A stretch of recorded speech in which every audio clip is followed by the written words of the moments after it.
Welcome to our story family. I am so glad to have you here. Please follow my story to the end and let me know in the comments which city you are watching from. The kitchen window framed the October morning like a painting I had grown tired of looking at. The frost kissed the pumpkins, scattered across my 40 acres of land, their orange bellies gleaming under a sun that still held the warmth of summer. I pressed my palm against the glass, feeling the cold seep through, and I wondered when this view had stopped bringing me peace. At 62 years old, I should have felt satisfied. The mortgage was paid off, and it had been for 8 years. The farmhouse needed work, of course, but it was mine. Every board, every stone, every memory etched into its walls belonged to me. I had raised 2 sons here after their father died in that car accident 15 years ago. I had planted every apple tree, repaired every fence, and survived every winter that tried to break me, but satisfaction felt as elusive as the morning fog rolling over the fields. The phone rang, pulling me out of my deep thoughts. Alexander's name popped up on the screen and my stomach tightened with the familiar knot that formed every time my youngest son called lately. "Good morning, Mom." His voice carried that forced cheerfulness I had learned to distrust. "Alexander!" I kept my tone neutral, waiting. "Listen, I wanted to follow up on our conversation from last week about the farm." There it was, the same conversation we had been having for months, dressed up in different words, but always circling back to the same demand. I stepped away from the window, my bare feet silent on the hardwood floors I had restored myself 3 summers ago. "There is nothing to follow up on, honey," I told him. "Mom, just listen to me." Wow, the cheerfulness cracked, revealing the underlying impatience. "Isabella and I have been running the numbers, and this opportunity is not going to wait forever. The tech startup world moves fast. Then find another way." The words came out harsher than I intended, but I did not soften them. We had been down this road way too many times. A pause, then Isabella's voice in the background, muffled but insistent. I caught fragments like stubborn, and she does not understand. Alexander cleared his throat. "Mom, you are too old to understand dreams like this. The world has changed. You are just sitting on all that land when it could become something meaningful. Too old." The words hit me like a physical punch. I slumped onto the kitchen stool, gripping the phone tighter. Too old to understand dreams. "I did not mean it like that." Alexander backpedaled, hearing my silence. "Look, that came out wrong. But Mom, you are 62 years old. What are you really doing with 40 acres? When was the last time you planted anything more than that little vegetable garden?" Every single word was a tiny knife, precise and sharp. He was not wrong about the farming. I had leased most of the land to neighboring farmers for the past 5 years, but he was wrong about absolutely everything else. "This land is not just an investment, Alexander. It is what your dad would have wanted." He finished the sentence for me, and I could practically hear his eyes rolling through the phone. "I know you have said that 100 times, but Dad passed away 15 years ago, and you are living in the past." The line went dead silent except for the sound of my own breathing. 15 years. Had it really been that long since Jonathan's funeral, when I stood in this very kitchen surrounded by casseroles and sympathy cards, promising myself to hold on to everything he had loved? "Isabella wants to talk to you," Alexander finally said. "She thinks maybe she can explain the business plan better than me. Woman to woman. I do not need anyone to explain anything to me."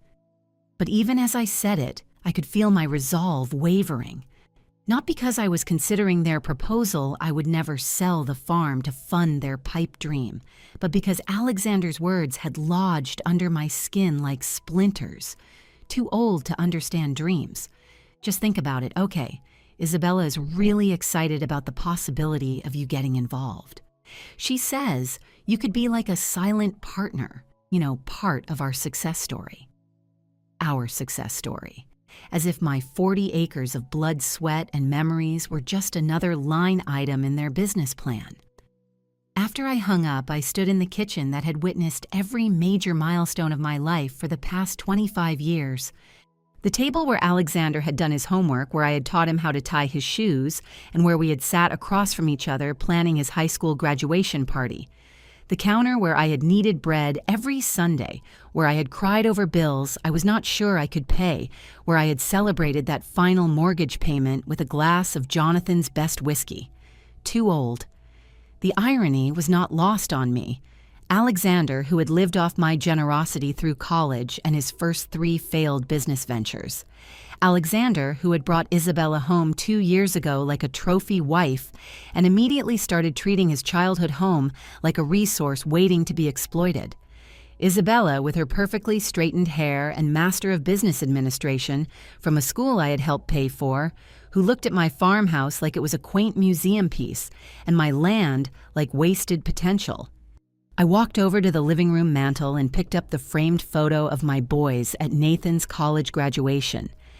18-year-old Alexander stood tall and proud next to his older brother in his cap and gown. Nathan wore that serious expression he had carried since childhood, my responsible one, my constant, my adopted son, even though we had stopped using that word years ago.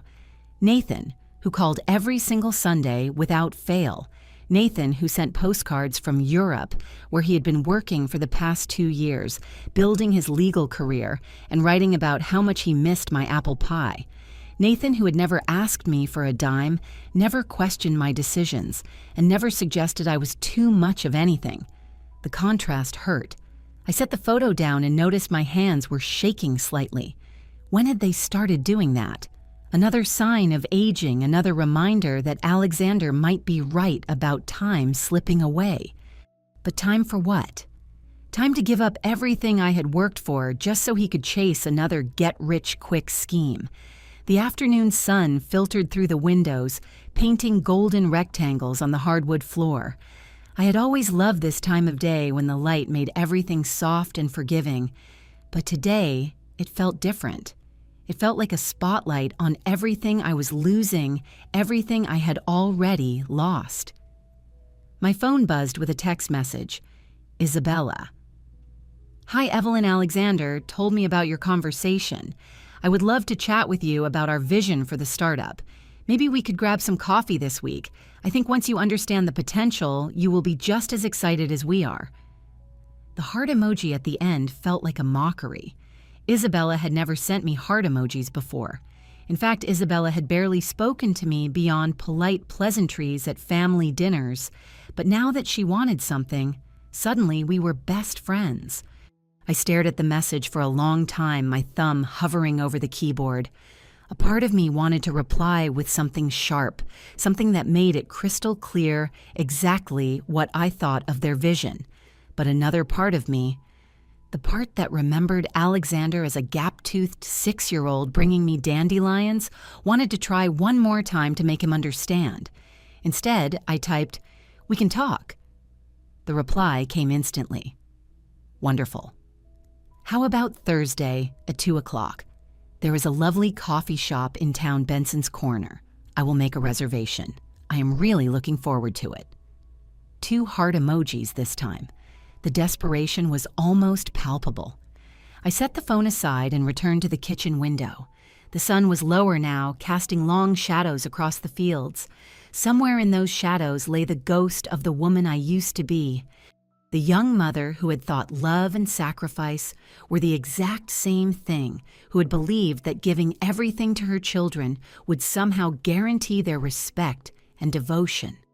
That woman had been wrong about a lot of things, but she had been right about one thing.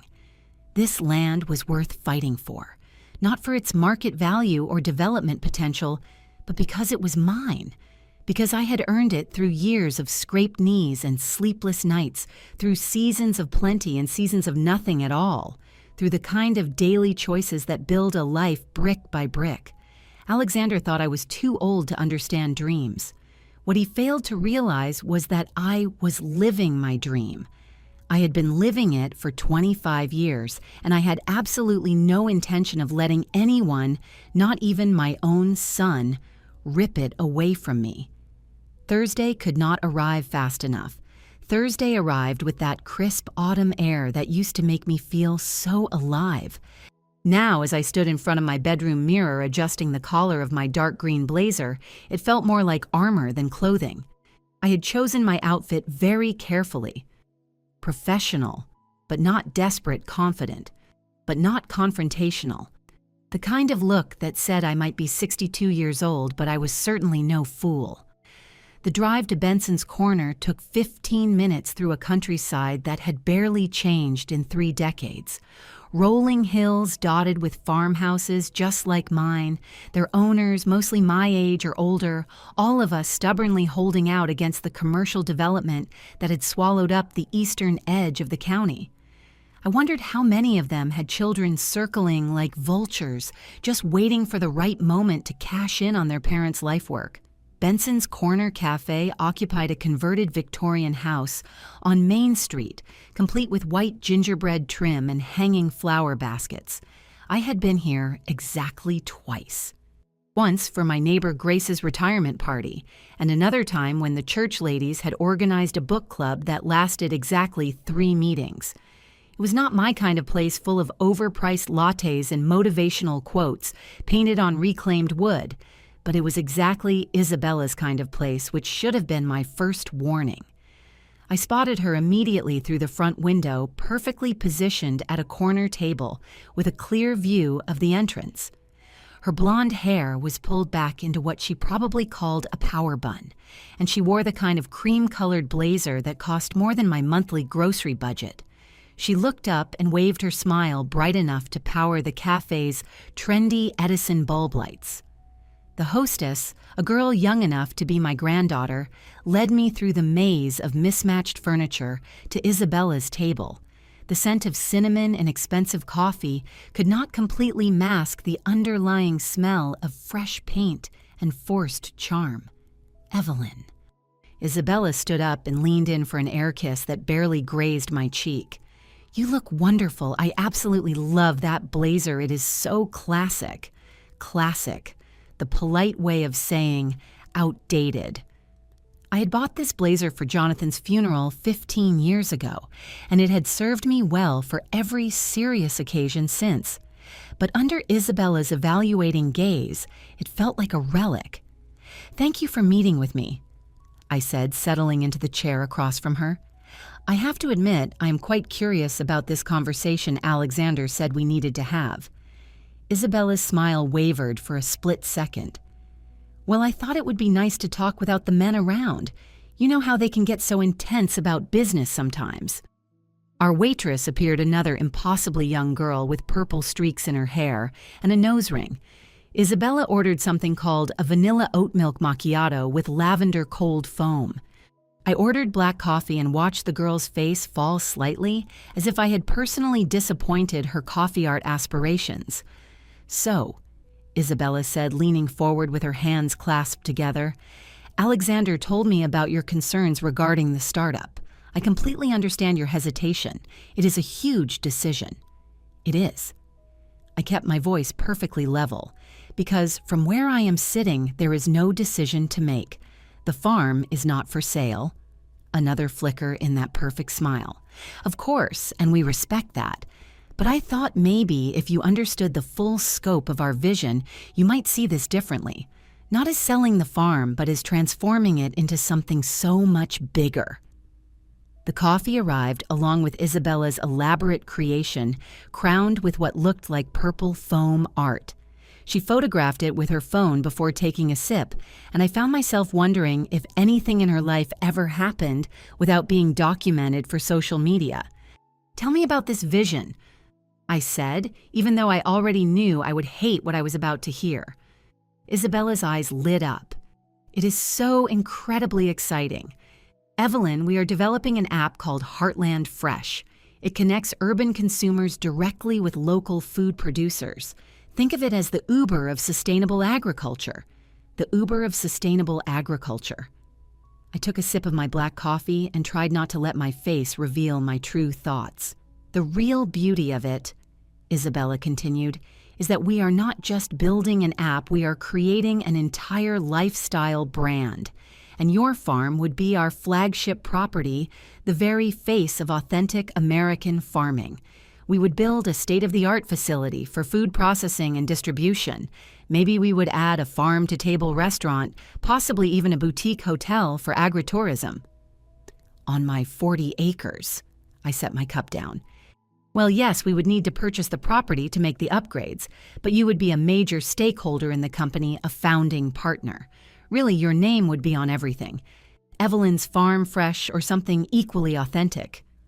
Authentic. There was that word again, weaponized by people who would not recognize authenticity if it bit them right through their designer genes. And what would happen to my house? I asked. Oh, we would absolutely preserve the farmhouse. It has so much character. We might need to do some updates, open up a few walls, add some contemporary touches, but the bones are just gorgeous. It would make a perfect visitor center or maybe a charming cafe space. A visitor center. My kitchen, where I had fed my children for 20 years, turned into a place for absolute strangers to buy overpriced coffee and take selfies.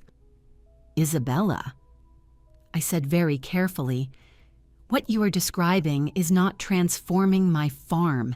It is erasing it. Her face adopted a highly practiced expression of concern. I understand why it might feel that way, but think about the legacy aspect. Instead of just leaving Alexander and Nathan a piece of dirt, you would be leaving them a booming business, a true inheritance. Nathan. She had actually mentioned Nathan, which genuinely surprised me. In the 2 years she had been part of our family, Isabella had barely acknowledged my oldest son's existence, especially after she found out he was adopted. Has Nathan expressed any interest in this project? I asked. Well, he has been so busy with his legal work in Europe, but I am sure once he understands the opportunity. She waved her hand vaguely.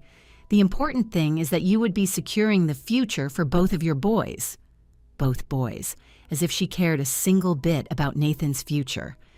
How much money are we talking about here? I asked bluntly. Isabella almost choked on her lavender foam. Excuse me, you want me to sell my farm to fund your startup? How much are you asking for? She recovered quickly, pulling out her phone and scrolling through what looked like a detailed presentation deck. Well, we had the property appraised at $1.2 million, which honestly feels a bit conservative given the development potential. But we are only asking for $800,000 in initial funding. The rest would remain as your equity stake in the company. $800,000. The massive number floated in the air between us like thick smoke from a fire. And what if your app fails? I asked. It will not. The answer was immediate and deeply defensive. We have a rock-solid business plan, proven market research, and several potential investors already lining up. This is not some fly-by-night operation. Evelyn, this is the absolute future of food distribution. I thought about Alexander's previous business ventures. The organic dog treat company that went bankrupt after 6 months, the artisan beard oil subscription service that never made it past the concept stage, the food truck that got repossessed before he made a single sale. Isabella. I said, setting down my coffee cup with deliberate care. I appreciate you taking the time to explain all of this to me, but my answer remains a firm no. Her composure cracked like thin ice in the spring. Evelyn, please just think about it for a few more days. Talk to your financial advisor. Maybe get a second opinion on the property's overall value. I truly believe you are not seeing the big picture here. I see the picture perfectly clear. I stood up, dropping a $5 bill on the table to cover my black coffee. And I see that you and Alexander have already spent a lot of time planning what to do with my property without ever actually asking if I even wanted to sell it. That is not. We would never do that. Isabella stood up quickly, her carefully constructed facade finally tumbling down. Evelyn, Alexander is your own son. He deserves better than watching his dreams die just because you are too sentimental about some old house. There it was, the real Isabella stripped of all her heart emojis and fake friendship. The woman who thought my life's hard work was merely sentimentality, standing squarely in the way of her grand ambitions. "You are right," I said quietly. "Alexander is my son, and that is exactly why I know the real difference between supporting his dreams and enabling his delusions." I left her standing right there in the cafe, her purple foam going completely flat under the afternoon light. The drive back home felt much longer than usual. My hands were gripping the steering wheel tight enough to leave deep marks. By the time I pulled into my driveway, the sun was setting behind the maple trees that Jonathan had planted the very same year Nathan started kindergarten. Inside, the house felt different somehow, smaller, much more fragile. I walked through the rooms, seeing them entirely through Isabella's eyes. The outdated wallpaper in the dining room, the scuffed hardwood floors, the kitchen cabinets I had painted myself, but had not updated in over a decade. For the first time in years, I felt the heavy weight of every repair I had put off, every modern convenience I had chosen to live without. My phone buzzed with a text message from Alexander. "How did it go with Isabella? She said you seemed upset." Upset, as if I was just some old lady having an emotional moment instead of a proud property owner who had just been offered to destroy everything she had built. I started to type a reply, then deleted it, then started again and deleted it once more. What was there left to say that his wife had just described turning my home into a cheap tourist attraction, that they had already gotten my property appraised completely behind my back, that they looked at my 40 acres not as my family legacy, but as their winning lottery ticket? Instead, I tossed the phone aside and poured myself a glass of Jonathan's whiskey. The bottle was almost empty now. I had been saving it for special occasions that never quite seemed special enough, but tonight felt like the exact right time to finish it off. The whiskey burned on the way down a familiar fire that reminded me of those cold winter nights when Jonathan and I would sit by the fireplace, planning improvements for the farm and dreaming about the boys' future. He had held such high hopes for both of them, so much faith that love and good values would be enough to guide them safely through life. He would have been absolutely heartbroken to see what Alexander had become. But he would have been so proud of what Nathan was building for himself over in Europe, carving out his own path without ever asking for handouts or expecting the world to owe him a favor. As I sat there in the gathering darkness, I realized that something fundamental had shifted inside me during that conversation with Isabella. The very last traces of my maternal guilt, that tiny voice whispering that I should sacrifice absolutely anything for my children's happiness, had finally gone dead silent. Alexander genuinely thought I was too old to understand dreams. Isabella honestly thought I was too sentimental to make smart, calculated business decisions. They were both dead wrong. But their massive mistake would become my greatest advantage because I was about to show them exactly how dangerous it was to underestimate a woman who had absolutely nothing left to lose. The very next morning, I called my neighbor, Grace Wilson, a sharp woman at 70 years old. She'd been my closest friend ever since I moved to the farm as a young bride. She had carried me through Jonathan's death, offered solid advice when the boys were unruly teenagers, and had always told me the absolute truth, whether I wanted to hear it or not. They did what... Grace's voice crackled with pure indignation when I told her about Isabella's proposal. They want to turn the farm into some kind of hipster foodie destination. I said, stirring sugar into my morning coffee, complete with a visitor center right where my house currently stands, and they already had it appraised without telling me a single word. Grace made a sound over the line that was half laugh, half angry snort. The absolute nerve of those two. Do you know what this reminds me of, that specific case on the news last month? The one about elder financial abuse. I am not an elder, I protested automatically. Of course you are not, honey, but that is exactly how they are treating you. Like you are some doddering old lady who cannot make big decisions for herself. I could hear her moving around her own kitchen as she spoke. Do you know what you need to do? You need to talk to William Jenkins. Will Jenkins was our local financial advisor. He had helped Jonathan and me set up our retirement accounts years ago and had become something of a trusted family friend over the decades. I am not entirely sure what Will could possibly do, I said. He can tell you exactly how much that land is truly worth for starters, and he can help you figure out if there is actually any merit to this crazy app idea, because between you and me, it sounds like just another one of Alexander's half-baked schemes. After I hung up, I sat at the kitchen table and flipped open my laptop. I had not checked my email in several days, and there were multiple unread messages from Alexander. The most recent one had the subject line reading, "Heartland Fresh Business Plan," and it included several heavy attachments. I clicked them open one by one, my stomach tightening into knots as I scrolled through highly detailed architectural renderings of my farm transformed completely beyond recognition.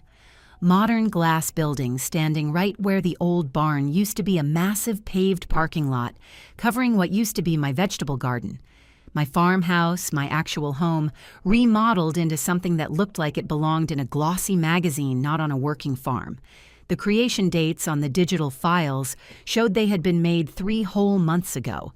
3 months of deep planning, designing, and calculating numbers, all without saying a single word to me about whether I would even be willing to sell. There was another file clearly labeled Property Appraisal, which confirmed exactly what Isabella had told me. The land was valued at $1.2 million with high development potential. The appraisal had been completed by a real estate firm I had never even heard of based out of the city where Alexander and Isabella lived over 60 miles away. My hands were violently shaking as I slammed the laptop shut. This was not just highly presumptuous. This was a calculated betrayal. They had not just been daydreaming about what they could do with my farm. They had been actively scheming to take it right out from under me. I grabbed the phone and immediately dialed Will Jenkins. Will Jenkins agreed to meet me for lunch the very next day at the town diner. It was a place vastly different from Benson's Corner, with its simple laminated counter, sticky vinyl booths, and black coffee that tasted like it had been brewing since the crack of dawn. It was exactly the kind of place where real farmers gathered after their morning chores, where the waitress knew your order before you even sat down, and where absolutely nobody took pictures of their food. Will was already waiting in a corner booth by the time I arrived. His gray hair was freshly cut, and his reading glasses were perched on the end of his nose, as he studied a menu he must have memorized decades ago. He stood up when he saw me, offering a warm smile and a very firm handshake.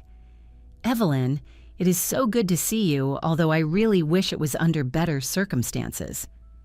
I slid into the vinyl booth directly across from him. "Thank you so much for meeting with me on such short notice." "I would do absolutely anything for Jonathan's widow." He closed his plastic menu. "Now tell me exactly what is going on with Alexander and this fancy tech startup of his," he said over steaming plates of meatloaf and mashed potatoes. I explained everything from the beginning. The tense phone call, the infuriating meeting with Isabella, the detailed architectural plans I had discovered hidden in my email. Will listened intently without interrupting, once his expression growing more deeply concerned with every single detail. When I finally finished my story, he pushed his empty plate aside and folded his hands carefully on the table. Welcome back to our story family. If you are just joining us, please make sure to watch the first part to understand exactly how all of this crazy drama started. And do not forget to leave a comment telling me where you are watching from today. But I know this farm is so much more than just a piece of property to you. Nathan continued, his voice cutting clearly through the ocean separating us. It is Dad's legacy. It is our entire childhood. It is the beautiful life you built with your own hands. I closed my eyes tightly, feeling the immense weight of my oldest son's words. Yes. So the real question is whether you are truly ready to let it go. Long after I hung up the phone with him, I could not sleep a wink. I wandered through the dark house, tracing my fingers along the walls that Jonathan and I had painted, together the wooden handrail he had carved by hand, the sturdy window frames we had proudly replaced that very first summer. every single inch of this place held our deeply shared history. Near dawn, I finally dozed off in Jonathan's old armchair, only to be jolted awake a few hours later by my ringing cell phone. It was Alexander again. "Mom, Isabella and I have been thinking a lot more about our proposal," he said, without any polite introduction. "We really want to show you that we are taking your concerns seriously." "I am listening," I said, my voice still rough and heavy from lack of sleep. "We would love to stop by this afternoon with some updated plans, just to talk, absolutely no pressure." I glanced at the wall clock. It was 17 minutes past 9 in the morning. At what time? "How about 2 o'clock we will bring some lunch?" I agreed, even though my stomach tightened at the exhausting thought of sitting through another aggressive sales pitch. Right after I hung up, I immediately called Grace. "They are coming back already?" she asked, sounding just as incredibly suspicious as I felt. That was awfully fast. "Way too fast," I quickly agreed. "They are bringing some updated architectural plans. Do you want me to come over? Give you a little moral support?" The generous offer was tempting, but I shook my head even though she could not see me through the phone. "No, I really need to handle this one by myself, but maybe keep your phone handy for a call afterward." "I will keep my cell phone on loud. And Evelyn, do not sign anything, not a single damn thing." I spent the entire morning cleaning the house. Not for Alexander and Isabella's benefit, but because the hard physical labor helped clear my racing mind.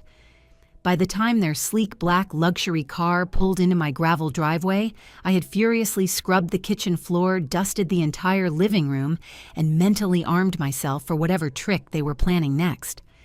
They arrived carrying takeout bags from a very expensive sandwich spot in the city, wearing smiles that actually looked a bit more genuine than their last visit. Alexander gave me a real tight hug instead of the cold, perfunctory greeting he had been offering lately. Isabella had completely toned down her usual polished look, wearing casual jeans and a simple sweater that made her look much younger and far more approachable.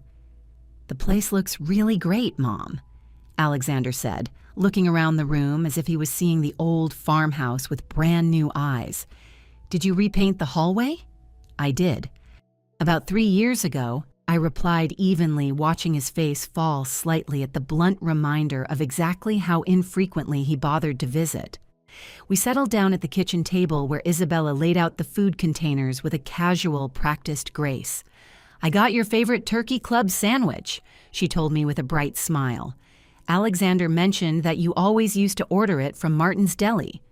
I had not been to Martin's Deli in several years, not since it changed ownership and completely doubled its prices, but I appreciated the thoughtful gesture anyway. "Thank you." Once we were all sitting down and eating, Alexander pulled out a sleek leather folder. "We have been thinking a lot about your deep connection with this house and the land," he began smoothly, "and we quickly realized that our original proposal just did not respect that enough." "That is right," Isabella chimed in, gently touching Alexander's arm in a move that felt incredibly choreographed. "This is your true home, and we want to honor that." Alexander dramatically opened the folder to reveal brand new architectural blueprints, but these were wildly different from the ones I had secretly seen before. Instead of completely bulldozing and transforming the entire property, these new plans showed a much more modest development, focused strictly on the back 20 acres, leaving the farmhouse and the surrounding front area completely untouched. "We are proposing a split approach," Alexander explained, his voice taking on that eager, excited tone I remembered so well from his middle school science fair projects. "You keep the house and the front fields, which is roughly half of the total property. We only develop the back portion for the new processing facility and a small demonstration garden." I studied the intricate drawings very carefully.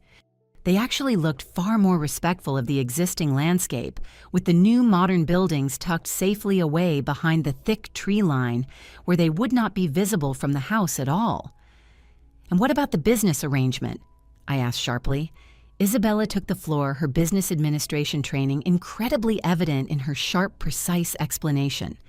You would retain absolute full ownership of the farmhouse and the front acres.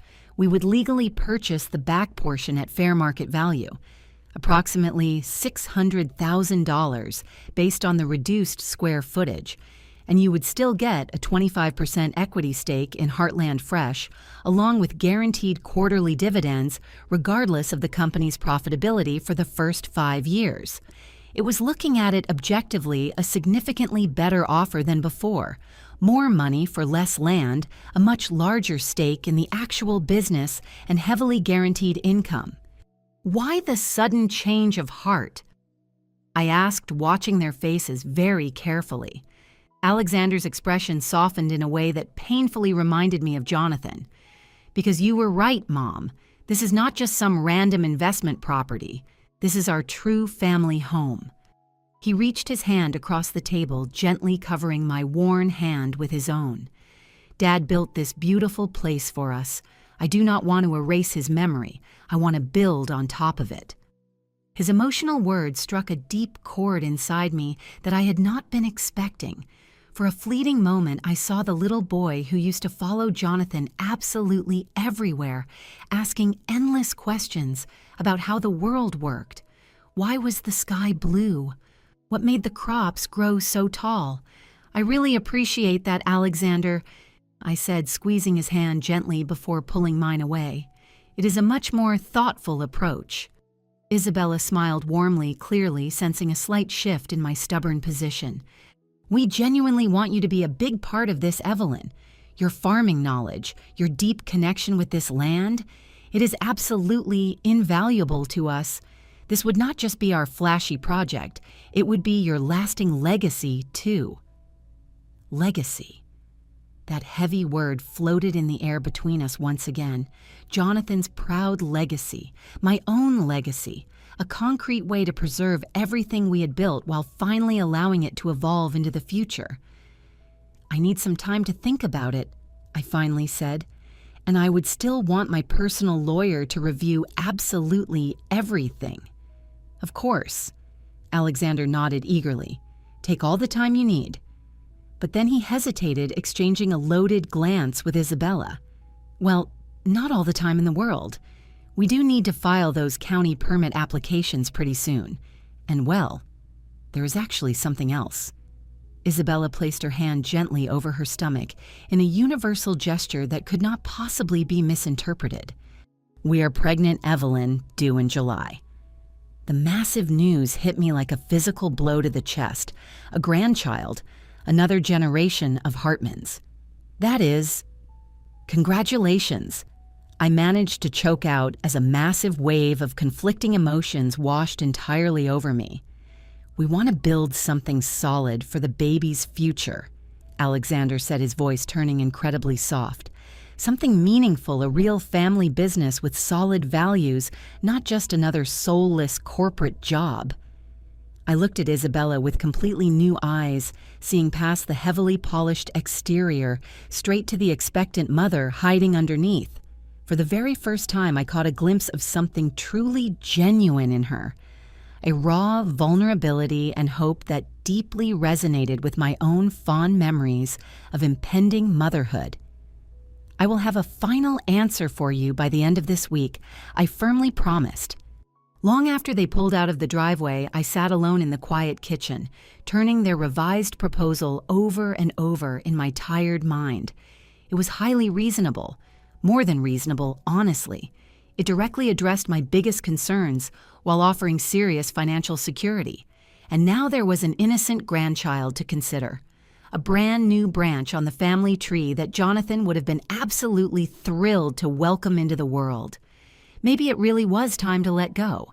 Not of everything, but of the stubborn idea that keeping things exactly the way they had always been was the only acceptable way to honor the past. I picked up the phone to call Nathan, then slowly set it back down. It was the middle of the night, over in Prague, and besides, I really needed to figure this out by myself. Instead, I grabbed my keys and drove straight into town to see Will Jenkins. His modest office was located right above the local hardware store. A small but tidy space with large windows overlooking Main Street. He listened intently as I outlined Alexander and Isabella's brand new proposal, nodding occasionally and furiously taking notes on his legal pad. "It is certainly much more favorable," he said when I finally finished, "and the guaranteed income would provide you with a lot of security. But what?" I urged him. Hearing the distinct hesitation in his tone, Will took off his reading glasses, slowly polishing them with his pocket square. "But I am very concerned about the rush. Why the sudden urgency to file these county permits? And why does this sudden change of approach feel so calculated?" His sharp words perfectly echoed my own lingering unease. "They just told me they are expecting a baby. That could easily explain the sudden urgency." "Perhaps." Will slid his glasses back onto his nose. "Even so, I would strongly advise extreme caution. Let me review the actual written agreement before you commit to a single thing." As I drove back home, heavy dark clouds were gathering on the horizon, promising the very first real storm of the autumn season. The rapidly shifting weather perfectly matched my restless mood, with deep darkness pooling at the edges of my mind. Alexander called me later that night, his voice incredibly tight, with barely contained excitement. "Mom, great news. One of our biggest potential investors just confirmed that they are all in, contingent on us officially securing the property.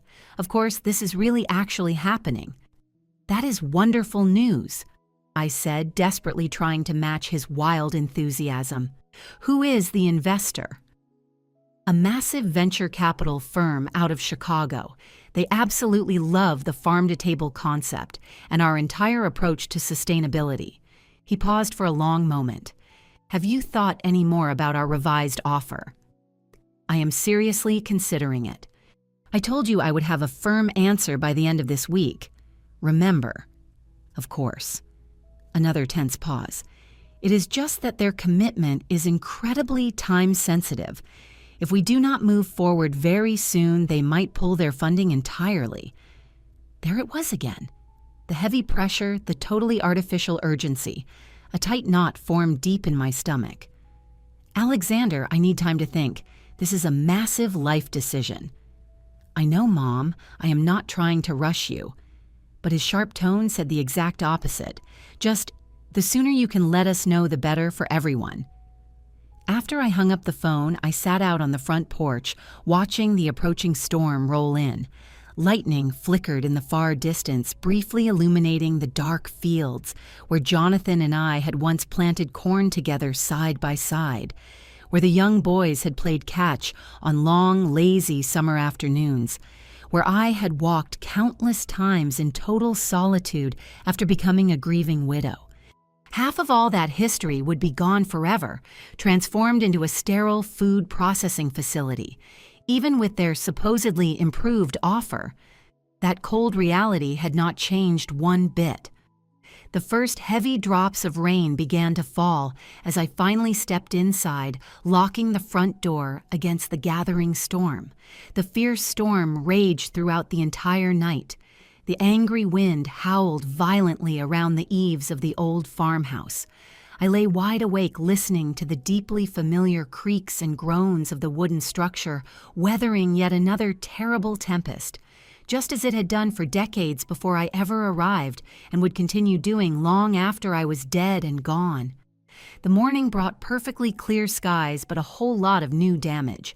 A massive oak branch had crashed violently into the corner of the barn roof, punching a jagged hole right through the old wooden shingles. While I was standing in the muddy barnyard assessing the extensive damage, my cell phone rang. It was Alexander again.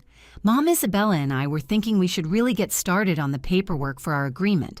Our corporate lawyer can draft something up today if you are ready." I stared blankly at the heavily damaged barn. "Alexander, there is a giant hole in the barn roof from the storm. I have much more pressing concerns right now." "Oh." He sounded genuinely surprised, as if dangerous weather did not somehow affect an actual working farm. "That is terrible. Is it serious?" "Serious enough that I need to patch it up before the next heavy rain hits. Could I come over and help out?" he offered, though, without much real conviction. "Do not worry about it. I have handled much worse." I hesitated, then firmly added, "Regarding the agreement, I would still highly prefer that my own personal lawyer drafts the paperwork." "Sure, but that could take several weeks. Our lawyer already knows exactly what we want to include. It would just be a preliminary agreement to get the ball rolling." The heavy pressure again, always the relentless pressure. "I need to take care of this broken roof," I said firmly. "Can we talk about the legal paperwork later?" I spent the rest of the morning on the phone with my insurance company and a reliable local contractor. Then I changed into my heavy work clothes and climbed a tall ladder to tarp over the roof damage until professional repairs could be made. By the late afternoon, my back was aching terribly, and my hands were scraped raw from handling splintered wood, but the old barn was temporarily waterproofed.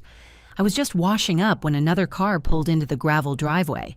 It was not Alexander's sleek luxury sedan, but a much more modest, compact car. A man in a sharp business suit emerged carrying a leather briefcase. I did not recognize him at all. When I opened the front door, he immediately offered his hand with a highly practiced smile. "Mrs. Hartman, I am Marcus Reynolds. I am the corporate attorney representing your son and daughter-in-law for the Heartland Fresh Project. I sincerely hope I am not intruding." I had certainly not invited him. They had never told me he was coming. Yet here he was, standing right on my front porch, acting exactly as if this was a scheduled appointment.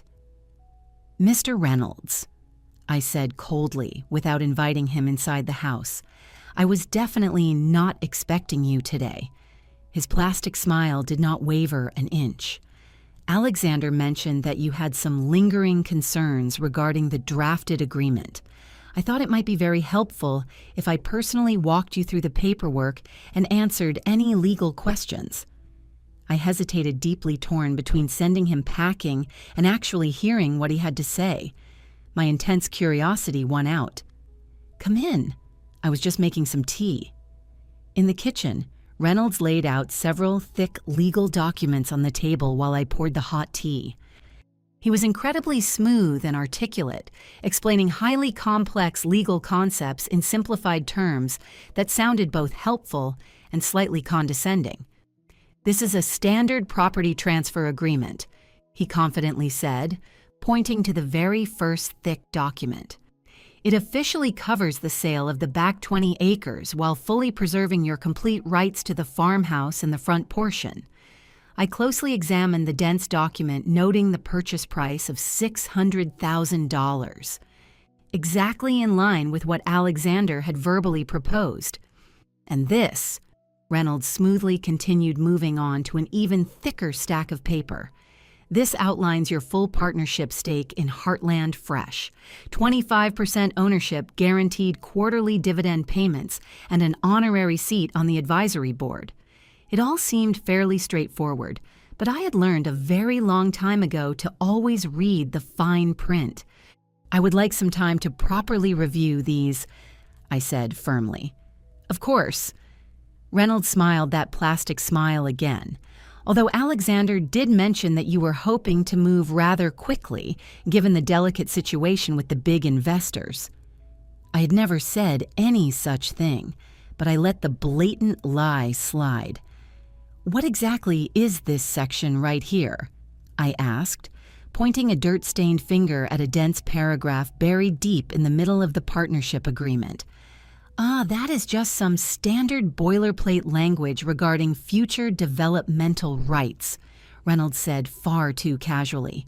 "Nothing to worry about at all."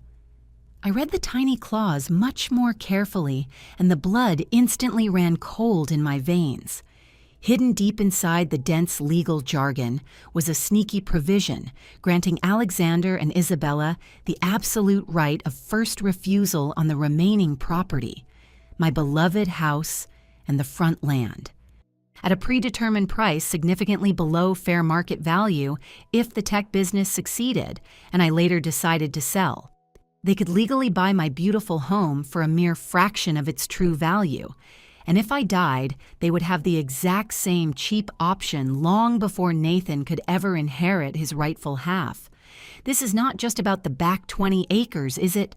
I said dangerously quietly, staring daggers at Reynolds. This is about stealing the entire farm. His slick expression remained totally neutral, completely professional. It is merely a simple contingency clause, Mrs. Hartman. Quite standard in these types of complex business arrangements. It simply ensures that if you ever decide to sell the rest of the property, Heartland Fresh would have the immediate opportunity to keep it intact at a solid price, locked in today completely regardless of future market value. You see, that provides strong financial certainty for all involved parties. All parties except for me and my oldest son. I hissed, feeling a massive surge of hot anger. Did Alexander specifically instruct you to include this exact provision? Reynolds hesitated for only a split second, but it was more than enough to confirm my worst suspicions. We broadly discussed the general parameters of the overall agreement. I slammed the leather folder shut, shoving it violently across the kitchen table. Mr. Reynolds, I believe we are completely finished here. I will have my own personal lawyer contact you directly if I ever decide to move forward with this. His confident smile finally wavered and cracked. Mrs. Hartman, I totally understand your extreme caution, but Alexander and Isabella are facing some very strict time constraints with their impatient investors. If we could just manage to sign a simple letter of intent today— No. The firm word came out much sharper than I even intended. There will be absolutely no signatures today. Reynolds gathered up his dense legal papers with practiced cold efficiency. I understand, but please consider this amazing opportunity very carefully. Alexander and Isabella have poured their entire hearts into this project. Right after he drove away, I called Alexander immediately, my tired hands physically shaking with pure, unadulterated anger. Did you seriously send your corporate lawyer to my house? I fiercely demanded the second he answered the phone. Mom, without giving me any warning, without even asking if it was a convenient time. Marcus was just in the area. I thought it would save us some valuable time. And that hidden clause about future purchasing rights. Were you ever going to mention that tiny little detail, or were you just praying I would not notice it? A long, heavy pause. It is a totally standard provision, he finally said, perfectly echoing Reynolds' slimy words. It just legally ensures that the entire property stays with the business if something unexpectedly happens. If something unexpectedly happens, I slowly repeated. Do you mean if I die? Mom, that is not— Do not lie to me, Alexander. This was never about preserving my deep connection with this house. This was always about gaining total control of the entire farm piece by piece. That is not fair. We offered you a very genuine business partnership. The future purchase option is just smart protection for our massive investment. Protection that completely excludes Nathan, I said, finally putting all the ugly puzzle pieces together. He would have absolutely no say in what happens to his own childhood home. Alexander's deafening silence told me absolutely everything I needed to know. I think we are done talking, I said dangerously quietly. Mom, I need real time to think. Real time. Not the rushed artificial timeline you keep trying to force on me. Do not call me again. I will call you when I am actually ready to talk. I hung up the phone before he could even respond, my heart hammering wildly in my chest. The betrayal cut incredibly deep. Not just the hidden legal clause, but the highly calculated way they had presented their revised offer, making it seem as if they were sweet and accommodating my worries, while in reality they were secretly maneuvering to seize even greater control. Outside, thunder rumbled loudly in the distance, signaling yet another massive storm rapidly approaching. I grabbed a heavy raincoat and stepped outside to double-check my makeshift repair job on the damaged barn roof. The wind was already violently picking up, fiercely pulling at the blue tarp I had secured that very morning. As I stood there with the freezing rain beginning to splatter all around me, I suddenly realized just how incredibly vulnerable the old farm truly was. Not just to the passing storms, but to the relentless march of time, to rapid change, and to the cold, calculating ambitions of my very own son. I desperately needed help, real, genuine help, not the incredibly condescending guidance of Marcus Reynolds or the self-serving, greedy advice of Alexander and Isabella. I desperately needed Nathan. That night, the second massive storm hit even harder than the first one. The violent wind howled around the farmhouse, heavy rain violently lashed against the windows, and at some point just past midnight, a deafening crash proudly announced that the massive oak tree by the driveway had finally succumbed to old age and brutal weather.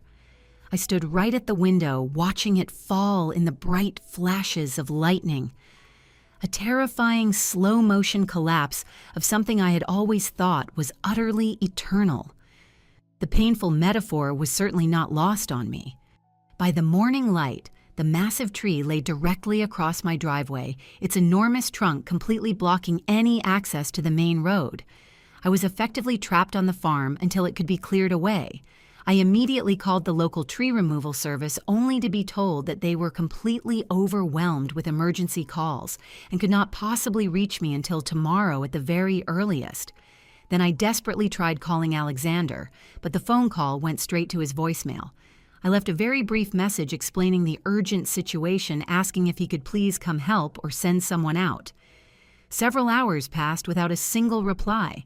I brewed some coffee, ate a quiet breakfast, and tried calling Alexander once again. Still absolutely no answer. Right around noon, my cell phone finally rang.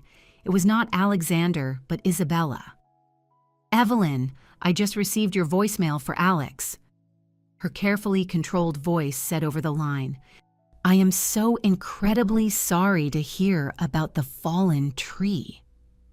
"Where is Alexander?" I immediately asked.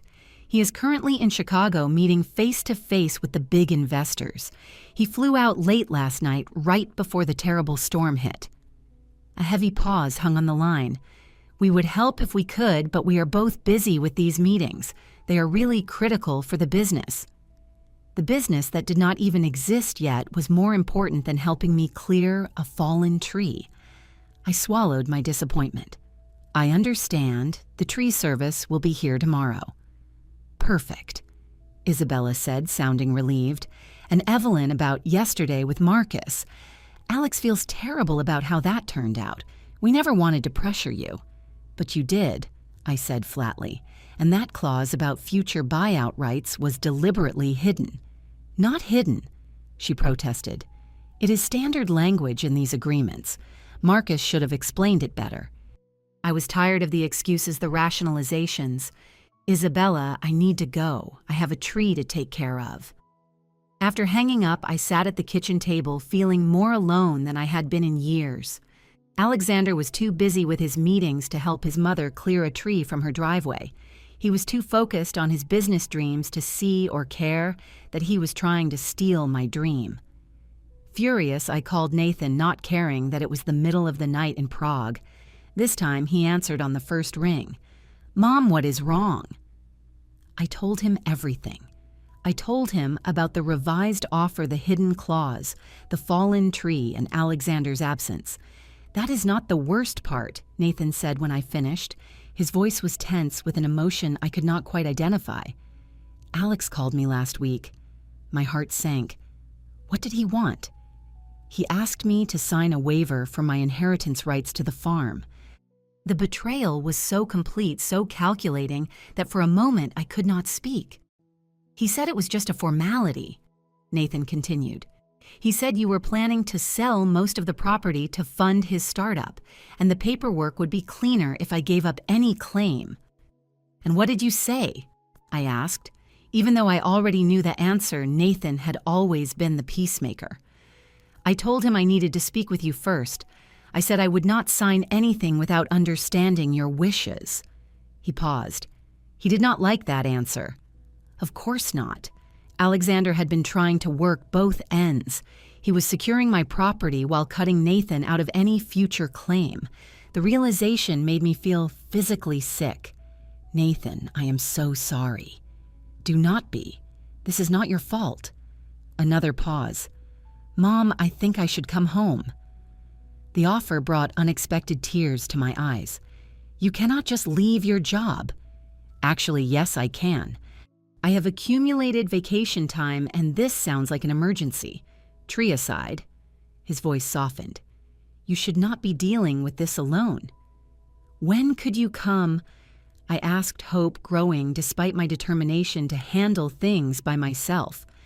I will check flights today. I could probably be there by the weekend. The relief I felt was overwhelming. Thank you, Nathan. It is what family does, Mom. Real family. After hanging up, I went outside to assess the fallen oak tree. It was even more massive up close. Its trunk was almost 3 feet in diameter. Its sprawling branches created a tangled barrier all the way across the driveway. I could not clear it alone, not completely, but I could start. I went to the shed for the chainsaw. I checked the fuel and oil levels before pulling the starter cord. It roared to life on the 3rd try. The familiar vibration traveled up my arms as I approached the outer branches. I worked steadily all afternoon, cutting the smaller branches and dragging them to the side of the driveway. The physical labor was exhausting, but strangely satisfying. It was a problem I could solve with my own 2 hands. This was unlike the mess Alexander had created. By dusk, I had cleared enough small branches to reveal the real challenge. The massive trunk still blocked my way out. That would require professional equipment and stronger backs than mine. As I put the chainsaw away, my phone buzzed with a message from Alexander. Sorry about the tree. Stuck in Chicago. I will call tomorrow. There was no offer to come home early. There was no genuine concern. It was just a perfunctory acknowledgement and a postponement. I did not reply. Inside, I showered to wash off the sweat and sawdust. Then I prepared a simple dinner. As I ate, I realized something had shifted inside me during those hours of physical labor. The betrayal still hurt. Maybe it always would. But the uncertainty was gone. I would not sell my farm to fund Alexander's startup. Not the back 20 acres, not a single square foot. The farm would remain intact, just as Jonathan and I had always intended. And if that meant Alexander's dreams about Heartland Fresh would die, so be it. He would find another dream, another scheme. He always did. The question now was how to proceed. Alexander and Isabella would not give up easily, not with investors waiting. They had permits ready to file and a baby on the way. They would push harder. They might even resort to legal action if they thought they could win. I needed to be prepared. I spent the evening researching online. I learned about property rights, business partnerships, and ways to protect assets from family disputes. The information was overwhelming, but one thing became clear. I needed professional help. Tomorrow, I would call a real estate attorney in the city. I needed someone with no connection to Alexander or Isabella. Someone who would represent only my interests. But tonight I allowed myself to grieve for the son who valued my property more than my wishes. I grieved for the relationship that might never recover from this betrayal. I mourned for the family unit that Jonathan had treasured above all else. Outside, the night was clear and cold. The stars were emerging in the wake of the storm. I stood on the porch, looking at them. I remembered how Jonathan and I used to do this together. His arm would be around my shoulders. His voice would point out constellations that I could never identify on my own. I am trying to do the right thing for both of them. I whispered to the stars, to Jonathan's memory, but I do not know if I can do it anymore. The only answer was the soft rustle of leaves and the distant hoot of an owl hunting in the fields. The morning brought a call from the tree service. They were still running behind, but they could get to me by late afternoon. I resigned myself to another day trapped on the farm. I used the time to compile documents I would need for my meeting with the lawyer. While sorting papers in Jonathan's old home office, I found a folder I had not opened in years. It was labeled simply, Boys College. Inside were the financial records for Alexander's education. There were tuition payments, book stipends, and rent checks for his off-campus apartment. The total was staggering, especially compared to Nathan's much more modest expenses. Alexander had attended an expensive private university. He changed his major 3 times and took 5 years to graduate. Jonathan and I had covered every cost without complaint. We believed education was the best investment we could make in our children's future. I found another folder tucked behind it labeled Alexander Business Loans. This one contained promissory notes for the money we had advanced for his previous ventures. The organic dog treat company was $15,000. The beard oil subscription service was $22,000. The food truck was $35,000. None of the loans had been paid back. Some had been explicitly forgiven in moments of maternal weakness. Others had simply been forgotten by Alexander, but they were not forgotten by me. My phone rang just as I was calculating the total. It was $73,000 just in business loans, not even counting his college expenses. "Hello, Mom." Alexander's voice was unusually subdued. "I just wanted to check on you, see how the tree situation is going. The service is coming this afternoon, hopefully." Good. He paused. "Listen, about the other day with Marcus and that clause, I should have been more transparent. I am sorry." The apology sounded rehearsed, as if Isabella had coached him on what to say. "You asked Nathan to give up his inheritance rights," I asked directly. There was another pause longer this time. "I mentioned it to him, yes, as a way to speed up the paperwork." "Without discussing it with me first?" "Mom, it was just a preliminary conversation, nothing formal."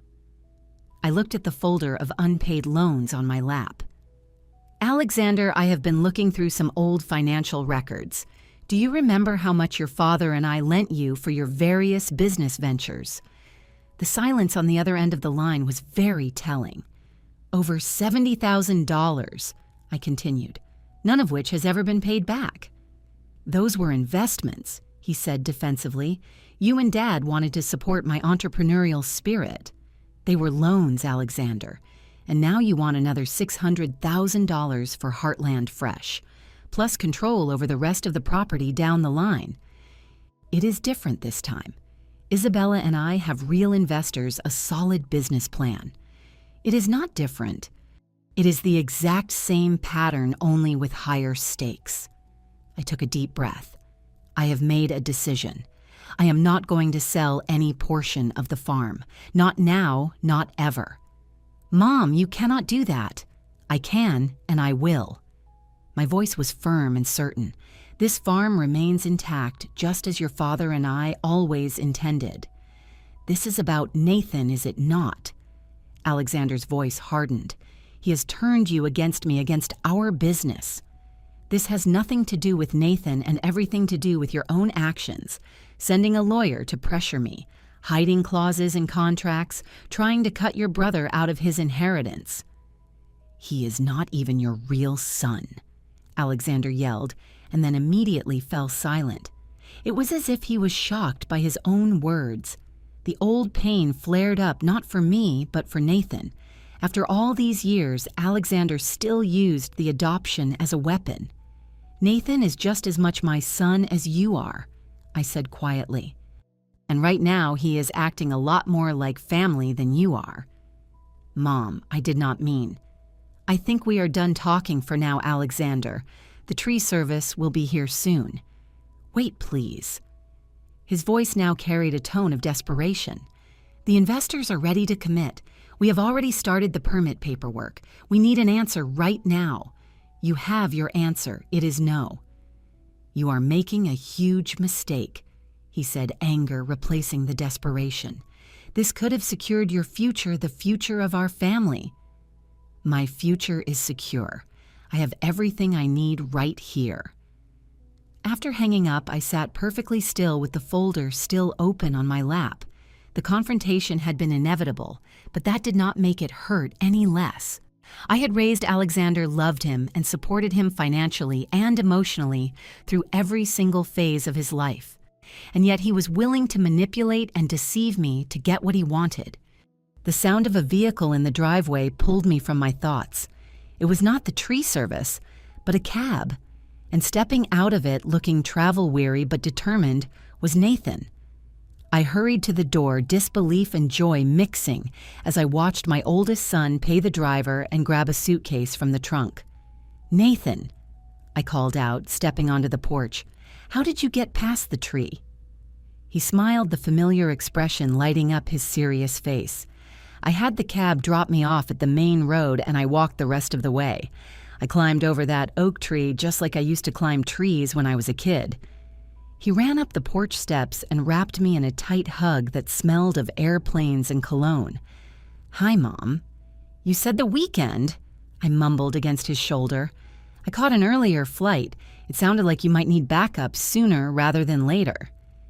As we went inside, the tree service finally arrived with chainsaws and equipment ready to clear my driveway. Nathan insisted on helping them. He rolled up his dress shirt sleeves and pitched in despite my protests that he must be exhausted from his trip. I watched from the porch as my adopted son, my son, no qualifiers needed. I watched my son work alongside the professionals to clear the fallen oak that had symbolized my imprisonment. With every branch they removed, every section of the trunk they cut away, I felt lighter, more free. By nightfall, the driveway was clear. The tree service had left with a generous tip from Nathan, and we sat at the kitchen table with hastily assembled bowls of pasta. Nathan had changed into jeans and a sweatshirt from his old bedroom closet. He looked so much like the teenager who once did his homework at this very table that my heart ached with the passage of time. "I called a lawyer in the city," I told him. "We have an appointment tomorrow morning." Nathan nodded, twirling spaghetti around his fork. "Good. We need to make sure everything is properly documented." "Alexander called today. I told him my decision." "How did he take it?" "About as well as you would expect." I hesitated. He brought up the adoption issue again. Nathan's fork stopped halfway to his mouth. Then he set it down carefully. "Some things never change. I am sorry. Do not be sorry. It says a lot more about him than it does about me." He reached across the table and squeezed my hand. "What matters is that we are here together, and we are going to figure this out." Outside, the first stars appeared in the darkening sky. They were the very same stars that Jonathan and I had gazed at all those years ago, dreaming of the future we would build together. A future that had included this farmhouse, these fields, these boys. One of those sons was trying to take it all away. The other had flown across an ocean to help me protect it. The contrast could not have been any clearer. "Nathan," I said softly, "thank you for coming home." He smiled, the expression warming his tired eyes. "Mom, there was never any doubt. This is what family does." Family. The word echoed in my mind as we finished our simple meal. We talked about small things. We were rebuilding the connection that distance had strained, but never broken. Tomorrow would bring lawyers and document strategies and defenses. But tonight, sitting across from the son who had always honored the values Jonathan and I had tried to instill, I felt something I had not experienced in months. Peace. Whatever Alexander and Isabella tried next, I would not face it alone. The morning sunlight filtered through the kitchen windows, casting golden rectangles on the oak table where Nathan and I were finishing our coffee. He looked more rested after a night in his childhood bedroom, though jet lag still shadowed his eyes. "The lawyer's office is downtown," he asked, checking his watch. "Yes, at 10 o'clock. Her name is Diane Mercer. Grace recommended her. She says she specializes in real estate and estate law." Nathan nodded, running a hand through his dark hair in a gesture so reminiscent of Jonathan that it caught my breath. "Good, we should bring copies of the deed, your will, and any documents Alexander's lawyer left behind." "I already gathered them." I pointed to the folder on the counter. "Along with those loan records I found yesterday." A car horn honked from the driveway. "That will be Grace," I said, standing up. "She insisted on driving us." Grace Wilson was waiting in her sensible sedan, her silver hair shining in the morning light. She hugged Nathan tightly when he approached. "Look at you," she said, holding him at arm's length, "all grown up and successful. Your father would be so proud." "It is good to see you, Mrs. Wilson," Nathan replied with genuine affection. "It is just Grace now, honey. It has been for years." She turned to me, ready to show those city lawyers what the Hartman women are made of. I patted the folder of documents, as ready as I will ever be. The drive into the city took 40 minutes. Grace filled the time with updates on neighbors and local gossip, which somehow managed to make Nathan laugh despite the tension of our mission. By the time we arrived at the gleaming downtown office building, I felt more grounded, anchored by these two people, who wanted nothing from me except my well-being. Diane Mercer's office occupied a corner of the 12th floor overlooking the river and the city park. The lawyer herself was a surprise. She was younger than I expected, perhaps in her early 40s, with a straightforward manner that immediately put me at ease. "Mrs. Hartman," she said, shaking my hand firmly, "and this must be your son Nathan. Grace has told me about your situation." As we settled into comfortable chairs, I explained everything. I told her about Alexander and Isabella's initial proposal, the revised offer, the hidden clause, and the pressure tactics. Mercer listened without interrupting, taking occasional notes. When I finished, she set her pen down and folded her hands on the desk. "Let me be frank, Mrs. Hartman. What you are describing sounds like a pattern of manipulation that borders on elder financial abuse." The term felt like a slap in the face. "I would not go that far," I protested. "Alexander is just overly enthusiastic and Isabella is ambitious, but they would not—" "Mom," Nathan interrupted gently, "they tried to trick you into signing away your rights to the entire farm. They sent a lawyer to pressure you when you were alone. They deliberately hid clauses in legal documents." Mercer nodded. "This is not uncommon, unfortunately. Family members assume that older relatives will not understand or will not notice the legal details. They create artificial urgency to prevent proper review. They use emotional leverage, in this case a grandchild, to influence decisions." I looked at Grace, who raised an eyebrow as if to say, "I told you so." "What can we do?" I asked. "First, we document everything," Mercer said, pulling a legal pad closer. "Every conversation, every promise, every document they have presented. Then we send a formal letter clarifying your position. The farm is not for sale, not in its entirety, and not in part." "They mentioned permits," Nathan added. "Are they trying to file applications for development?" "Without your consent, those applications mean nothing," Mercer assured me. "But we will address that in the letter too, with an explicit statement that you have not authorized any permit applications or development plans for your property." As Mercer spoke, Nathan's phone rang. He looked at the screen, frowned, and excused himself to take the call in the hallway. When he returned a few minutes later, his expression had completely changed. "That was a colleague from the trademark division," he said, sitting back down. "I asked him to look into Heartland Fresh while I was on the plane. Mom, the name is already registered by an organic food company in Oregon. They have held the trademark for over 2 years." "Are you sure?" Mercer asked, immediately catching the significance. Nathan nodded. "Absolutely. They even sent cease and desist letters to other startups using similar names last year." I sat back, stunned by the implications. "So their entire business is built on a name they cannot legally use," Nathan finished. "Either they never did basic due diligence or they knew and they did not care," I said slowly, "because they never expected to get that far." "It was about the money from the very beginning," Grace muttered. "It was just a scheme to get their hands on the farm's equity." Mercer made a note. "This considerably strengthens our position. Not only were they pressuring you, Mrs. Hartman, but their entire business premise appears to be fundamentally flawed." By the time we left Mercer's office an hour later, I felt both relieved and saddened. The legal strategy was clear, and it would protect my interests. But the fact that I needed such protection from my own son weighed heavily on my heart. "Lunch," Grace suggested as we reached her car. "I think we could all use a break before heading back."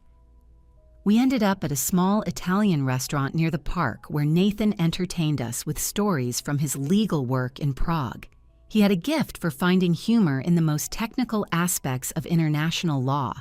For a little while, I was able to forget the reason for our visit to the city. "The firm has been talking about opening a satellite office here," he mentioned casually as we finished our meal. "They have several American clients who need European representation." "Here," I repeated. "You mean in this city?" Nathan nodded, stirring his coffee. "I have been considering it for a while, even before all of this happened." He looked up, meeting my eyes. "I have missed home. Mom, I have missed you." The simple admission brought a lump to my throat. "I have missed you, too." Grace smiled, patting Nathan's hand. "Well, I for one think it is an excellent idea. We need more smart young people in this community." Back at the farm, I checked the answering machine while Nathan brought in some groceries we had picked up in the city. The red light was blinking with 3 messages. The first one was from Isabella, her voice carefully controlled. "Evelyn, we need to talk about Alexander's conversation with you yesterday. There seems to be a misunderstanding. Please call us."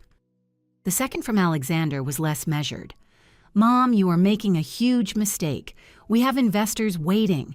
We've already started the application process. You cannot just shut this down because you are feeling sentimental." The third message made my blood run cold. "Mrs. Hartman, this is Marcus Reynolds. I understand you have decided to reject the Heartland Fresh proposal. While that is certainly your prerogative, I must inform you that my clients have already incurred significant expenses based on verbal assurances regarding the property. We may need to discuss potential remedies for these losses. Please call my office as soon as possible." Nathan had walked in during the last message. His expression darkened as he listened. "They are threatening legal action," he said flatly, "based on verbal assurances that never even happened. What should we do?" I asked, the momentary peace from our lunch completely shattered. "Forward the message to Mercer and do not call Reynolds back, not without her on the line." Nathan set the grocery bags down. "They are bluffing, Mom. They do not have a case." I wanted to believe him, but the cold, professional tone of Reynolds' voice had reignited all my fears. What if they sued? What if this dragged on for months or years, draining my limited savings on legal fees? Nathan seemed to read my thoughts. "Trust me, this is what I do for a living." His threat has absolutely no substance. It is just another pressure tactic. That evening, as we sat on the porch watching the sunset, my phone rang. It was Alexander's number. I showed it to Nathan, who gave an encouraging nod. "Put it on speaker," he suggested. I answered, my heart pounding loudly. "Hello, Alexander." "Mom." His voice sounded different. It was less demanding and much more subdued. "We need to talk face to face." "I have made my position clear," I said firmly. "The farm is not for sale." "I know and I understand, but there are things we need to discuss. Important things." I looked at Nathan, who gave me a cautious nod. Tomorrow, Isabella and I could come out to the farm, just to talk, no lawyers." After hanging up, Nathan looked thoughtful. "What do you think he wants?" "I do not know," I admitted. But he sounded different, almost defeated. "We will find out tomorrow." Nathan squeezed my hand. "But no matter what happens, remember that you are not alone in this anymore." The next morning dawned clear and crisp. It was a perfect autumn day. I found myself nervously tidying up the living room, fluffing pillows and dusting surfaces that did not need to be dusted. "Mom," Nathan said softly, watching from the doorway, "it is okay. This is your home. You do not need to impress them." I put the dust cloth down with a heavy sigh. I know, old habits, I guess. Alexander and Isabella arrived at precisely 10 o'clock. From the window, I watched them approach. Alexander looked tired and disheveled. Isabella was still elegant despite her visible pregnancy, but there was a tension in her posture that I had not noticed before. Nathan opened the front door before they could even knock. Alexander, Isabella. His greeting was polite but very reserved. They stepped into the living room, and for a moment nobody spoke. The tension was palpable. We were 4 people connected by blood and marriage, yet deeply divided by broken trust. "Thank you for agreeing to see us," Isabella finally said. Her usual confidence was noticeably diminished. "Would you like some coffee?" I offered, falling back on hostess manners for lack of anything better to say. "Please," Alexander replied. In the kitchen, I moved through the familiar ritual of brewing coffee. I was grateful for the momentary escape. When I returned with a tray of mugs, everyone was seated. Nathan and I were on one side of the coffee table, while Alexander and Isabella were on the other. Alexander took a deep breath. "Mom, Nathan, we owe you an apology. What we tried to do was wrong. The hidden clauses, the pressure tactics, all of it." He looked at Isabella, who gave an encouraging nod. We were desperate, and we convinced ourselves that the ends justified the means. The admission hung in the air between us. "Why did you not just ask for help?" I said. "If you were in financial trouble, why create this elaborate scheme?" Alexander stared down at his coffee. "Pride, I suppose, and shame." He gave a bitter laugh. Isabella and I were supposed to be the successful ones. We were the power couple with the perfect life. Instead, we are drowning in debt. We are about to lose our condo with a baby on the way and absolutely no clear path forward. Once we file, we owe $60,000 in credit card debt. The condo is underwater by about $30,000. Isabella lost her job 6 months ago, and I have not had a steady income since my tech support company failed last spring. The revelation dropped like a stone in quiet waters, sending shockwaves through the room. "And the investors?" I asked. "The permits were real." "The permits were in progress," Alexander admitted. "But the investors?"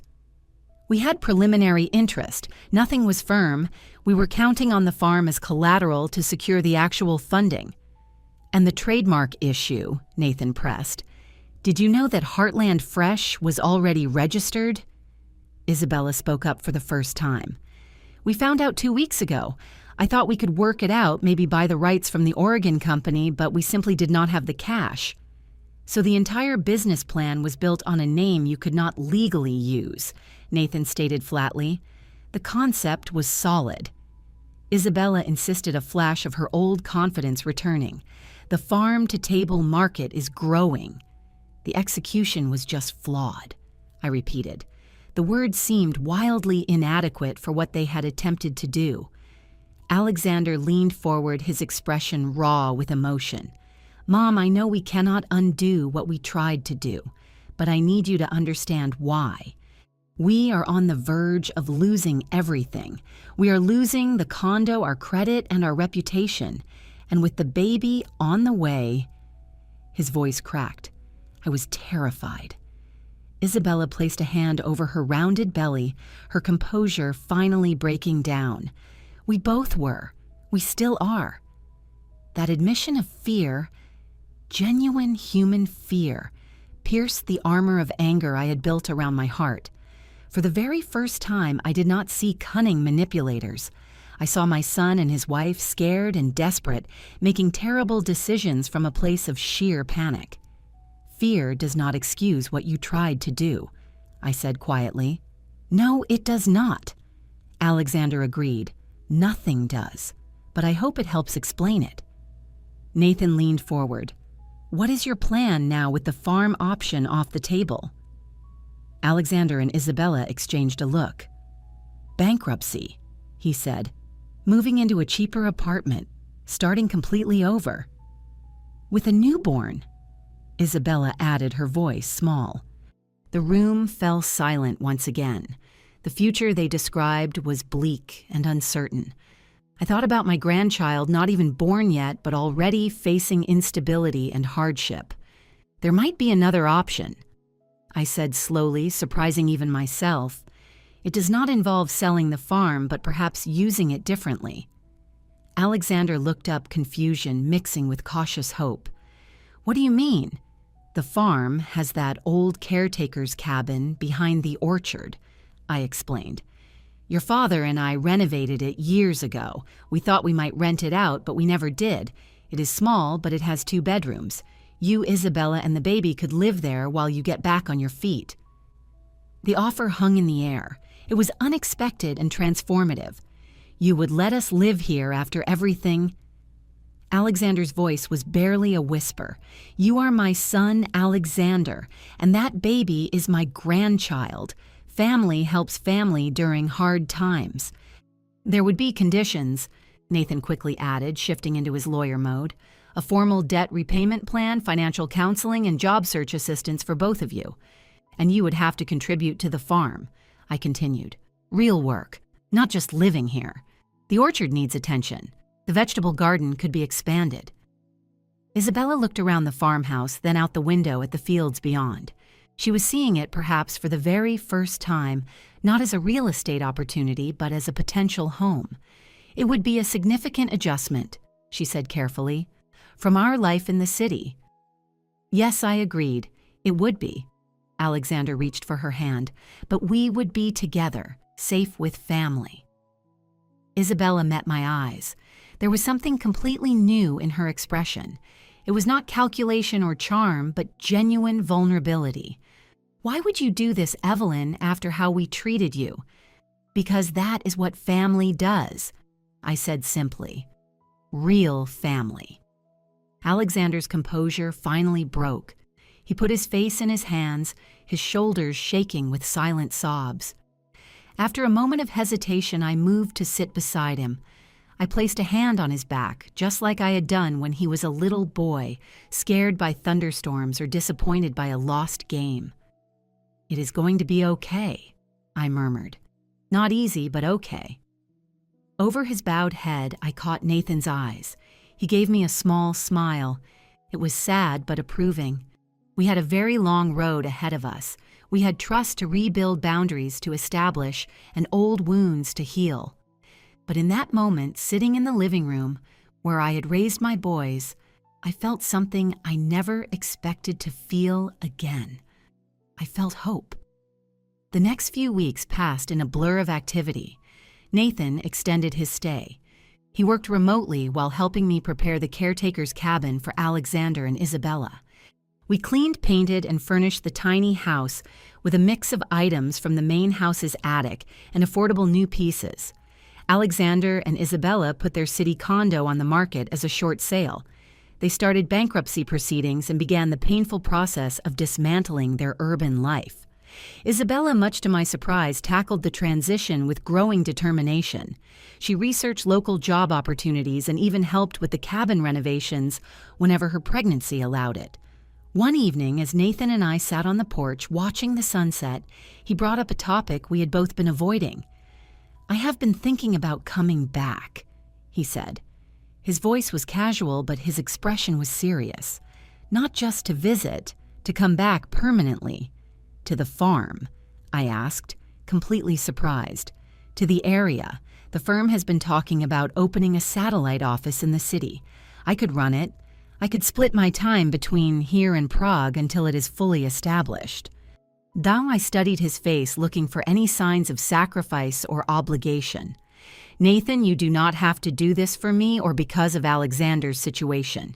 He smiled, the expression finally reaching his eyes. I am not doing it for that. I've been considering this for months, even before all of this happened. He gestured toward the fields, which were bathed in golden light. I have missed this. I have missed you. I have missed having roots. What about your career? I asked. Prague was such a huge opportunity. My career will be just fine. International law can be practiced from anywhere these days. He hesitated. Besides, there is something to be said for being close to family, especially with a nephew or niece on the way. The thought of having both my sons nearby, of being present for my grandchild's early years, filled me with an unexpected joy. I would like that, I admitted.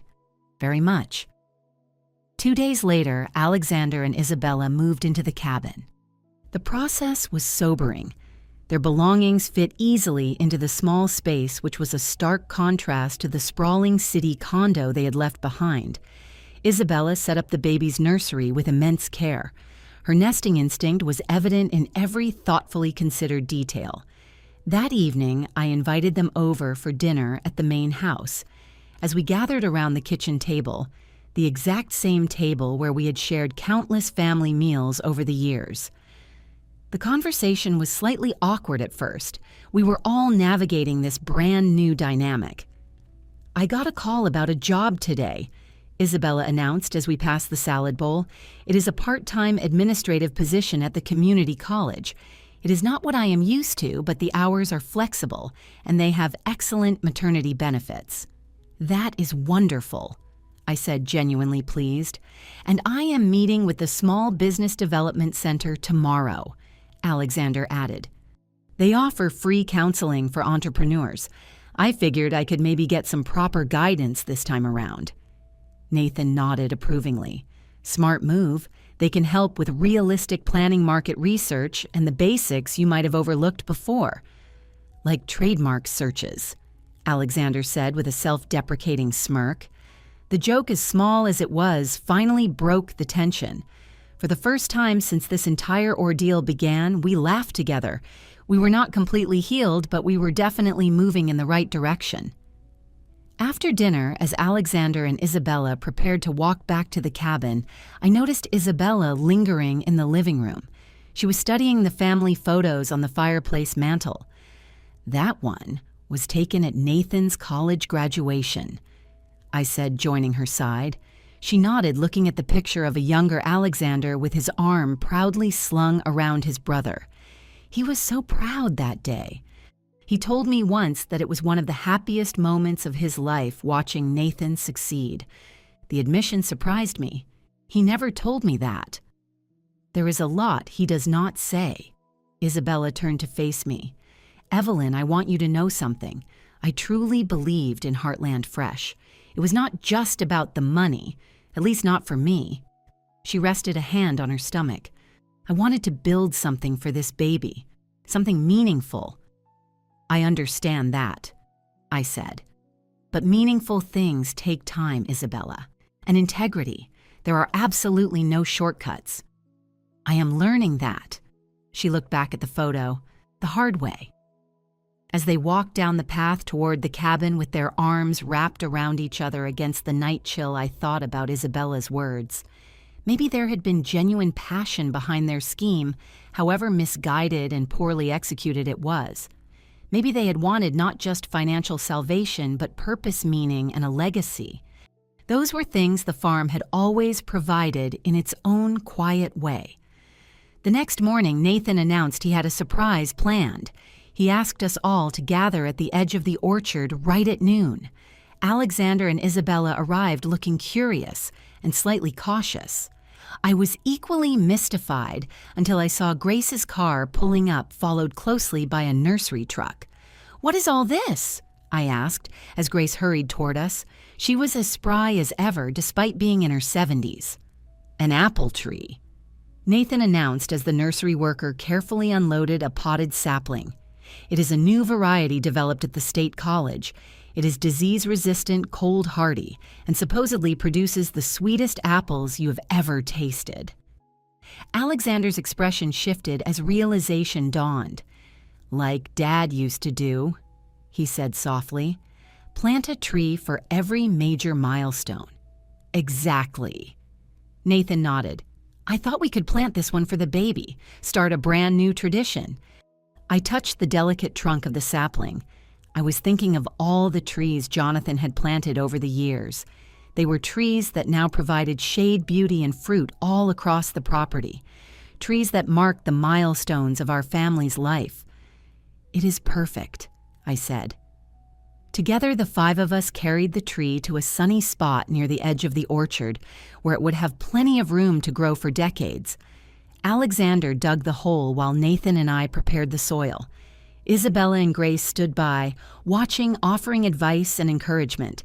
As we lowered the tree into place, Alexander paused. He looked at each of us.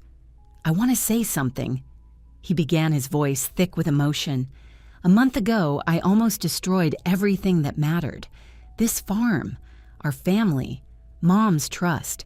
I was so intensely focused on what I thought success should look like that I could not see the success that was already standing right here." Isabella moved to his side, her hand finding his. "We both were," she admitted, "but we are learning." "This tree," Alexander continued, gesturing to the sapling, "will grow as our child grows, and every single time I look at it, I will remember what I almost threw away and what I found instead." I thought of Jonathan right then. I thought of how incredibly proud he would have been of this moment, not because everything was perfect. It was not, and it probably never would be, but because we were here together. We were planting a tree for the future, despite all the storms we had weathered. 3 months later, the April morning dawned clear and bright. The sunlight filtered through the farmhouse windows as I packed a basket full of muffins and fresh fruit. Today was a very special day. Nathan was officially opening his firm's satellite office in the city, and we were all heading in for the small ceremony. A soft knock on the back door announced Isabella holding a baby carrier in her hand. Inside, 2-week-old Lily Hartman slept peacefully. Her tiny fingers were curled into fists, and her dark hair was a stark contrast against her pale skin. "Is Alexander almost ready?" I asked, peeking at my granddaughter with the sheer wonder that had not faded since her birth.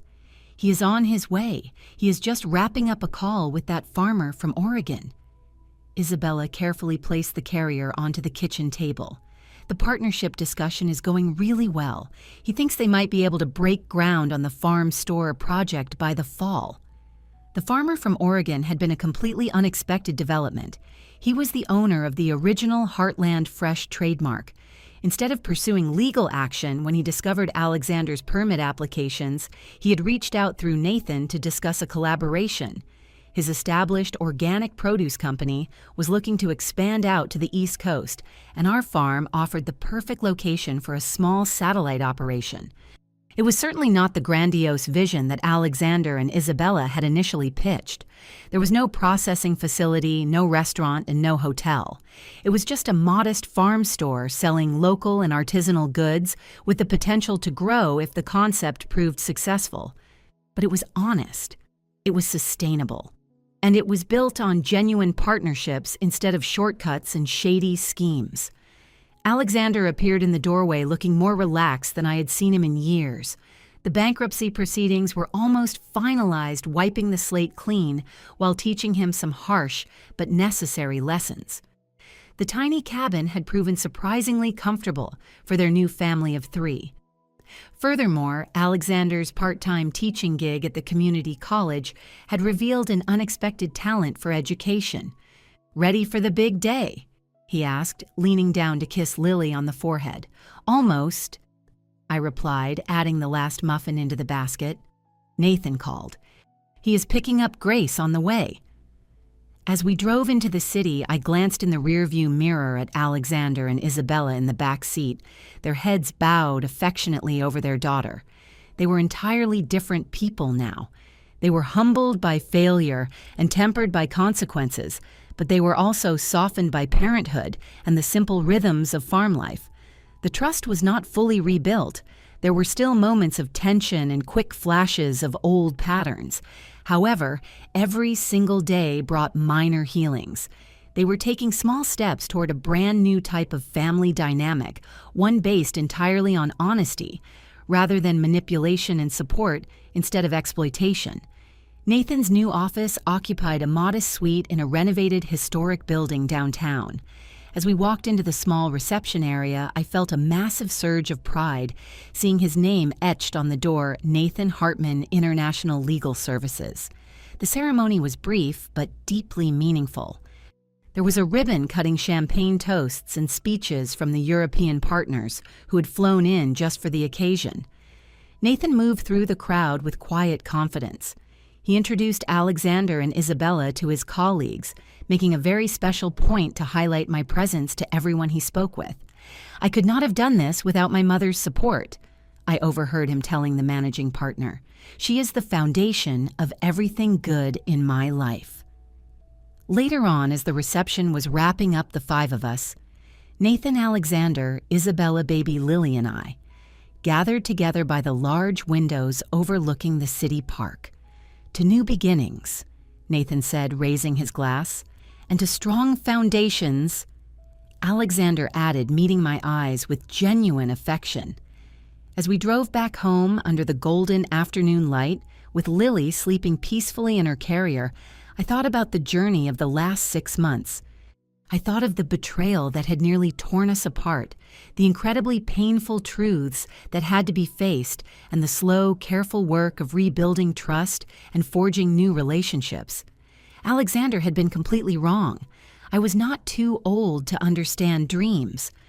I had simply recognized that some dreams are worth fighting for, even if they do not look like success to other people. Even if they are as simple as a family farm, a loving family, and the legacy of love that binds them all together. The real dream had been here the entire time, right back at the farm. Alexander and Isabella took Lily down to the cabin for her nap, while I walked out to the orchard to check on our newly planted tree.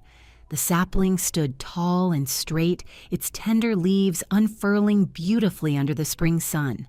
Beside it, the mature trees that Jonathan had planted decades ago were in full bloom.